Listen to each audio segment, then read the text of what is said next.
Movie की starting hiccup से होती है, जो अपने दोस्तों के साथ ड्रैगन को बचाने के लिए एक मिशन पर आया होता है, जहां वो ड्रैगन हंटर्स के पकड़े हुए ड्रैगन्स को आजाद करने आते हैं और वो सभी ड्रैगन को आजाद कर देते हैं। लेकिन लाइट फ्यूरी को ढूंढने में नाकाम हो जाते हैं। वो सभी ड्रैगन को लेकर वहां से निकल जाते हैं। हिकअप सभी ड्रैगन को लेकर बर्ग आ जाता है और बर्ग अब काफी ज्यादा ड्रैगन के आ जाने से बहुत ज्यादा ओवर पॉपुलेट हो चुका है। हिकअप की मदर वाल्का भी अब उनके साथ बर्ग में ही रहती है। बर्ग में बहुत ज्यादा ड्रैगन आ जाने की वजह से सभी को बहुत परेशानी का सामना करना पड़ता है। लोगों की परेशानियों को देखते हुए गोबर हिकअप से बात करता है कि तुम्हें इतने ड्रैगन्स को यहाँ लेकर नहीं आना चाहिए, क्योंकि इससे ड्रैगन हंटर्स कभी भी हम पर हमला कर सकते हैं। मगर हिकअप जो ड्रैगन के खिलाफ कुछ भी नहीं सुन सकता और कहता है कि वो हर तरह की सिचुएशन के लिए बिल्कुल तैयार है और किसी भी मुश्किल को अपने ड्रैगन के साथ मिलकर हल कर सकते हैं। इसीलिए गोबर को परेशान होने की कोई जरूरत नहीं है। ये सुनकर गोबर थोड़ा गुस्सा होता है, लेकिन हिकअप का ड्रैगन पर विश्वास देख कुछ नहीं कहता। सीन तभी मूवी के विलन ग्रीमर पर शिफ्ट होता है, जो अपने दोस्तों से मिलने आता है, जो उसे बताते हैं कि हमारे कैद किए हुए सब ड्रैगन्स को वाइकिंग सरदार हिकअप ने चुरा लिया है और अपने साथ अपने गांव बर्ग ले गया है। ग्रीमल कहता है कि मैं ड्रैगन को पकड़ता नहीं बल्कि उन्हें मारता हूँ। तो वो कहते हैं कि उनकी रक्षा एक नाइट फ्यूरी करता है, इसीलिए हम उसका कुछ नहीं बिगाड़ सकते। तो इसीलिए हम तुम्हें ड्रैगन पकड़ने के लिए पैसे देंगे और हमारे पास लाइट फ्यूरी भी है, जो कि एक मादा ड्रैगन है। ये सुनकर ग्रीमल मान जाता है, क्योंकि वो सभी नाइट फ्यूरी को मार देना चाहता था। वहीं दूसरी ओर हिकअप अपने बचपन की बातें याद करता है, जिसमें स्टोइक छोटे से हिकअप को गोद में उठाए कहते हैं कि मुझे बर्ग की जिम्मेदारी मेरे पिता ने सौंपी थी और तुम्हारे बड़े होने पर मैं तुम्हें सौंप दूंगा और मुझे यकीन है कि तुम बर्ग के लोगों की बड़ी अच्छी तरीके से रक्षा करोगे। इन्हीं बातों के दौरान स्टोइक हिकअप को एक सीक्रेट जगह का बताते हुए कहता है कि दुनिया के अंत में एक हिडन वर्ल्ड है, जहाँ पर सब ड्रैगन्स का बसेरा है और वो जगह बहुत रहस्यमयी है। बहुत से लोग वहाँ गए तो थे, लेकिन वापस बहुत कम आए हैं। जो कुछ लोग वापस आ सके, उनके मुताबिक समुद्र के बीचों बीच बहुत गहरी जगह पर एक बहुत खूबसूरत जगह है, जो ड्रैगन्स का असली घर है। स्टोइक हिकअप को बताता है कि वो कितनी भी कोशिश कर ले ड्रैगन के साथ खुशी खुशी रहने की, मगर कोई ना कोई मुश्किल परेशानी आती रहेगी और इस मसले का सबसे अच्छा हल यही होगा कि हिडन वर्ल्ड जाकर उसका दरवाजा बंद कर दिया जाए, ताकि कोई भी ड्रैगन ह्यूमन वर्ल्ड में ना आए और वो अपनी दुनिया में खुश रह सके और हम अपनी दुनिया में।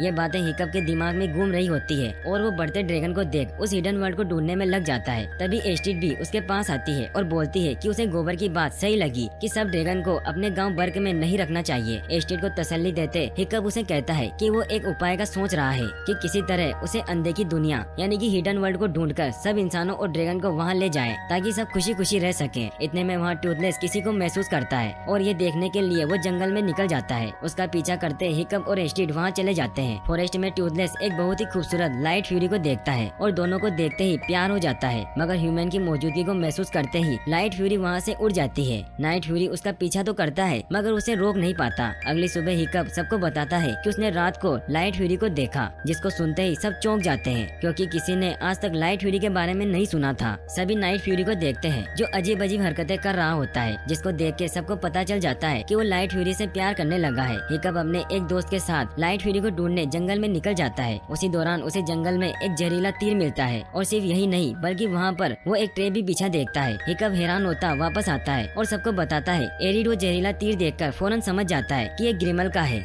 एरिड सबको चेतावनी देता है कि ग्रिमल बहुत खतरनाक हंटर है, जो कि पूरी प्लानिंग से अपना सारा काम करता है। एरिड बताता है कि ग्रिमल एक बार यहाँ आया है तो वो दोबारा भी आएगा, क्योंकि वो कभी भी अपने मकसद से पीछे नहीं हटता, इसलिए उससे सबको सावधान रहना होगा। रात में जब हिकअप हिडन वर्ल्ड के बारे में मैप में पता लगाने की कोशिश कर रहा होता है कि अचानक उसके रूम में ग्रिमल आ जाता है और वो नाइट फ्यूरी को बेहोश कर देता है। लेकिन वो नाइट फ्यूरी नहीं होता, वो फिशलेग होता है। ग्रिमल हिकअप को बताता है कि उसने सारे नाइट फ्यूरी ड्रैगन को मार दिया है, बस अब तुम्हारा ही ड्रैगन बचा है, इसलिए वो ड्रैगन मेरे हवाले कर दो। लेकिन हिकअप मना कर देता है और अपने दोस्तों को बुला लेता है, लेकिन ग्रिमल के ड्रैगन वहाँ आ जाते हैं और उन पर हमला कर देते हैं। और ग्रिमल कहता है कि मैं फिर आऊंगा और मेरा ड्रैगन भी तैयार रखना, और वो वहाँ से चला जाता है। फिर हिकअप एक मीटिंग बुलाता है, जिसमें बर्ग के सभी लोग आते हैं। हिकअप से बात करते हैं कि वो इतने ज्यादा ड्रैगन होने के बावजूद भी वो ड्रैगन का मुकाबला नहीं कर पाए। सब बहुत परेशान होते हैं। हिकअप सबको शांत करता है और कहता है कि उनको ये जगह छोड़कर कहीं दूर चले जाना चाहिए। ये सुनते ही सब लोग भड़क जाते हैं, मगर एस्टिड सभी को शांत करती है। हिकअप सबको समझाता है कि बर्ग हमारे लिए सब कुछ है, लेकिन बर्ग हम लोगों से है,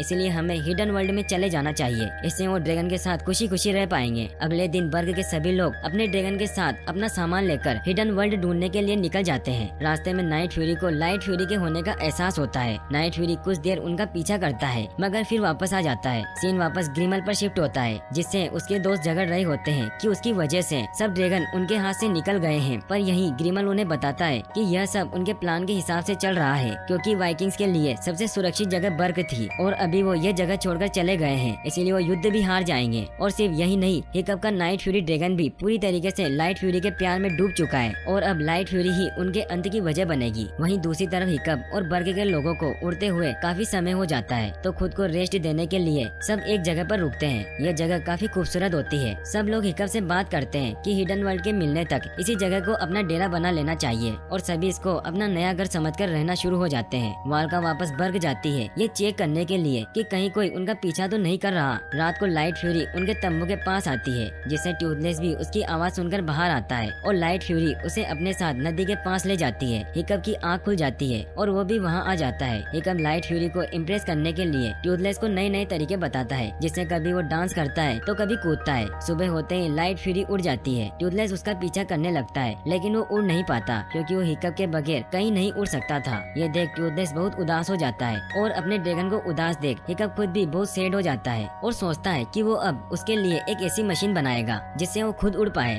हिकअप काफी मेहनत से मैकेनिकल स्ट्रक्चर बनाता है, जिसकी मदद से टूथलेस उड़ना शुरू हो जाता है। हिकअप उसे लाइट फ्यूरी के पास भेज देता है, मगर साथ ही उसे शाम तक वापस आने का कहता है। आसमान में टूथलेस लाइट फ्यूरी को देख उसके पास जाता है। दोनों अपने प्लाज्मा शॉट छोड़ते हुए अपने रंग बिरंगे कलर निकालते हैं और बहुत अच्छे दोस्त बन जाते हैं। फिर हवा में उड़ते दोनों हिडन वर्ल्ड की तरफ निकल जाते हैं। यहाँ वाल्का उनके पीछे जाकर पता लगाती है कि ग्रिमल उनका पीछा कर रहा है। वो बस्ती बचाती वापस आकर हिकअप को सब कुछ बताती है। हिकअप पहले से ही टूथलेस के वापस न आने पर उदास होता है और वाल्का की बात सुनकर वो और ज्यादा सैड हो जाता है। सब मिलकर डिसाइड करते हैं कि इससे पहले कि ग्रिमल उन पर अटैक करे, हमें उन पर अटैक करना होगा और इसी प्लान को फॉलो करते सभी छिपते हुए ग्रिमल के अड्डे पर पहुंच जाते हैं। लेकिन ग्रिमल को इस बात का पता चल जाता है और वो उन सबको पकड़ने के लिए पहले से ही ट्रैप बनाकर रखता है और सभी उसमें फंस जाते हैं। हिकअप ग्रिमल से पूछता है कि तुम ऐसा क्यों कर रहे हो, तो ग्रिमल कहता है कि जब मैं छोटा था तो मेरे सामने एक नाइट फ्यूरी आया तो मैंने हिम्मत की और उसे मार दिया, जिससे मैं पूरे गांव में हीरो बना और तब मैंने फैसला किया कि मैं हर नाइट फ्यूरी को खत्म कर दूंगा और इस दुनिया के लिए असली शांति लाऊंगा। लेकिन फिर तुम आए और सबको ये दिखाने लगे कि ड्रैगन अच्छे हैं, वो खतरनाक नहीं है, इसीलिए मैं तुम्हें मार दूंगा, जिससे कोई भी ड्रैगन पर भरोसा नहीं करेगा। हिकअप कहता है कि तुम्हारे पास भी तो ड्रैगन है। ग्रिमल कहता है कि ये ड्रैगन शिकारी है जो अपना जहर पीकर ही मेरा हुक्म मानते हैं और इन्हें मेरे अलावा कोई भी काबू नहीं कर सकता। और वो सभी ड्रैगन को उनको मारने को भेजता है और वो सभी बहुत मुश्किल से जान बचाकर वहाँ से निकल जाते हैं। वापस आकर हिकअप देखता है कि रफनेट कहीं नहीं है। इसका मतलब ये है कि वो वहीं रह गई और गांव वाले बताते हैं कि नाइट फ्यूरी भी अभी तक वापस नहीं आया है। इन हालत में हिकअप काफी उदास हो जाता है और उसे लगता है कि वो एक अच्छा लीडर नहीं है और नाइट फ्यूरी के बिना वो कुछ नहीं कर सकता। लेकिन एस्टिल उसे हौसला देती है और उसे अपने साथ स्टॉर्म फ्लाई पर बिठाए नाइट फ्यूरी को ढूंढने निकल जाती है। वहीं दूसरी ओर रफनेट, जिसको ग्रिमल ने बंदी बना रखा था, जो ग्रिमल को बहुत परेशान कर रही होती है। ग्रिमल इस परेशानी से छुटकारा पाने के लिए फाइनली उसे आजाद करने का सोचता है, मगर इसके पीछे भी उसकी चाल होती है कि वो रफनेट का पीछा कर नए बर्ग तक पहुंच सके। वापस सीन एस्टिल और हिकअप पर शिफ्ट होता है, जिसको लेकर स्टॉर्म फ्लाई टूथलेस की स्मेल को फॉलो करके हिडन वर्ल्ड में ले जाता है, जो समुद्र के नीचे एक बहुत ही खूबसूरत दुनिया होती है, जहाँ बहुत सारे ड्रैगन होते हैं, जिनमें से कुछ तो बहुत बड़े और खतरनाक होते हैं। ये देखकर वो समझ जाता है कि ये जगह सिर्फ ड्रैगन्स के लिए है, इंसान यहाँ नहीं रह सकते। उनकी नजर नाइट फ्यूरी पर पड़ती है, जो लाइट फ्यूरी के साथ हिडन वर्ल्ड का किंग बने बहुत खुश रह रहा होता है। इतने में हिकअप और एस्टिड के पास एक ड्रैगन आ जाता है, जो बहुत गुस्से में होता है और उन पर अटैक कर देता है, मगर नाइट फ्यूरी वहाँ आकर दोनों को बचाकर हिडन वर्ल्ड से बाहर ले आता है। बाहर आते हुए हिकअप को अपने फादर की बात याद आती है कि प्यार भगवान का दिया सबसे बड़ा तोहफा है, लेकिन प्यार के साथ जुदाई भी होती है। वो ये सोचकर काफी परेशान हो जाता है कि उसकी वजह से नाइट फ्यूरी लाइट फ्यूरी के साथ नहीं रह सका और हिडन वर्ल्ड से बाहर आ गया। वो टूथलेस से माफी मांग रहा होता है कि वहाँ कोई आवाज आती है और सब देखते हैं कि लाइट फ्यूरी भी उनका पीछा करके वहाँ तक आ गई है। सब बहुत खुश होते हैं। इतने में वहाँ रफनेट आ जाती है और सबको बताती है कि ग्रिमल ने उसे खुद ही छोड़ दिया है। ये सुनते ही हिकअप समझ जाता है कि ये ग्रिमल की उन तक पहुँचने की चाल थी। इतने में ही ग्रिमल वहाँ आकर अपना जहरीला वेनम नाइट फ्यूरी और लाइट फ्यूरी को लगाकर उन्हें बेहोश कर देता है और उन्हें पकड़ लेता है और दोनों को अपने साथ ले जाने लगता है कि सारे ड्रैगन्स वहाँ आ जाते हैं और ग्रिमल नाइट फ्यूरी को कहता है कि इन्हें रोको वरना मैं लाइट फ्यूरी को मार दूंगा। और वो ऐसा ही करता है क्योंकि वो अपने सामने अपने प्यार को कैसे मारने दे सकता था और वो सभी ड्रैगन्स को अपने साथ चलने के ऑर्डर देता है। फिर ग्रिमल सभी को लिए अपनी बोट में चला जाता है। ये सब देख हिकअप बहुत निराश हो जाता है और उसे लड़ने का कोई तरीका समझ नहीं आता, क्योंकि वो हर फाइट ड्रैगन्स की वजह से जीतता आया है, पर अब कोई भी ड्रैगन न होने की वजह से वो बिल्कुल बेबस हो चुका होता है। एस्टिल हिकअप को हौसला देती है और उसे एहसास दिलाती है कि वो ड्रैगन के बगैर भी एक काबिल लीडर है और उसमें सब खूबियाँ टूथलेस की वजह से नहीं बल्कि खुद की वजह से है। ये बातें सुनकर वो मोटिवेट हो जाता है और एक नए जज्बे से उठता है। हिकअप अपने दोस्तों के साथ मिलकर प्लान बनाता है और सब मिलकर अचानक ग्रिमल की शिप पर हमला कर देते हैं। ग्रिमल को हमला करने का मौका ही नहीं मिलता। हिकअप और उसके दोस्त अच्छी फाइट करते हैं और ड्रैगन को बचाते हैं। हिकअप ड्रैगन को बचाता अपनी साइड कर लेता है। ग्रिमल ये देख लाइट फ्यूरी पर अपना जहरीला तीर लगाता है, जिससे लाइट फ्यूरी उसके वश में हो जाती है और वो उसे लेकर चला जाता है। ये देख हिकअप भी नाइट फ्यूरी को आजाद करता है और उसके पीछे जाता है। और दूसरी तरफ हिकअप के सभी दोस्त ड्रैगन को आजाद करते ग्रिमल के साथियों से लड़ते हैं। हिकअप लाइट फ्यूरी को आजाद करवाने ग्रिमल के पीछे जा रहा होता है कि ग्रिमल के ड्रैगन नाइट फ्यूरी को रोकने की कोशिश करते हैं और उसे पकड़ लेते हैं। और यही night fury king of dragon की तरह इलेक्ट्रिक करंट निकालता एक बहुत बड़ा प्लाज्मा शॉट मारता है, जिससे सारे ड्रैगन मर जाते हैं। और हिकअप लाइट फ्यूरी को बचाने के लिए उड़कर ग्रिमल के पास आता है, लेकिन ग्रिमल उस पर जहरीला तीर मारता है जो हिकअप की बजाय नाइट फ्यूरी को लग जाता है। फिर हिकअप लाइट फ्यूरी पर ग्रिमल का लगा हुआ जहरीला तीर निकाल देता है और उसे टूथलेस को बचाने को कहता है और ग्रिमल और हिकअप नीचे गिर जाते हैं। ग्रिमल हिकअप का पैर पकड़ लेता है। लाइट फ्यूरी टूथलेस को बचा लेती है और हिकअप को बचाने आती है। यह देख हिकअप अपना पैर खोल देता है, जिससे ग्रिमल नीचे गिर जाता है और लाइट फ्यूरी हिकअप को पकड़कर ऊपर ले आती है। और अब सभी ड्रैगन भी वहाँ आ जाते हैं। लाइट फ्यूरी भी वर्ग के लोगों और हिकअप को एक्सेप्ट कर लेती है। दोनों फिर से मिल जाते हैं, लेकिन हिकअप अब तक ये जान चुका होता है कि ये दुनिया ड्रैगन्स के लिए सुरक्षित नहीं है। वो कितनी भी कोशिश क्यों न कर ले, लेकिन कोई न कोई ड्रैगन हंटर पैदा होता रहेगा और ड्रैगन्स को मारता रहेगा। वो नाइट फ्यूरी को वापस हिडन वर्ल्ड में जाने का कहता है। ये सुनकर सब अपने ड्रैगन को फ्री कर देते हैं, लेकिन सभी बहुत दुखी होते हैं, लेकिन खुश भी होते हैं कि ड्रैगन वहाँ सुरक्षित रहेंगे और लाइट फ्यूरी के पीछे जाते हैं। सब हिडन वर्ल्ड की तरफ निकल जाते हैं। नाइट फ्यूरी हिकअप को एक इमोशनल बाय बोलता है और फिर हिडन वर्ल्ड की तरफ चला जाता है। अब हिकअप और एस्टेड भी शादी कर लेते हैं। मूवी बहुत साल आगे शिफ्ट होती है और बर्ग अब काफी बड़ा बन चुका होता है और हिकअप अपने दो छोटे छोटे बच्चों के साथ एक दिन अपने दोस्त की याद में हिडन वर्ल्ड की तरफ निकलता है और सी के किनारे नाइट फ्यूरी और लाइट फ्यूरी को उनके बच्चों के साथ बैठा देखता है। बोट को देखते ही नाइट फ्यूरी उन पर अटैक करने लगता है, लेकिन हिकअप को देखकर उसे पहचान लेता है और दोनों बहुत खुश हो जाते हैं। स्टॉर्म फ्लाई भी एस्टेड से मिलने आती है और सब मिलके आसमान में उड़ते हैं और यहीं पर मूवी एंड हो जाती है। और अगर आपने हाउ टू ट्रेन ड्रैगन का फर्स्ट और सेकंड मूवी का एक्सप्लेनेशन नहीं देखा है तो डिस्क्रिप्शन में दी गई लिंक पर क्लिक करके वॉच कर सकते हैं। और वीडियो पसंद आई हो तो लाइक शेयर और सब्सक्राइब जरूर कर दें। Thanks for watching, thanks for your support.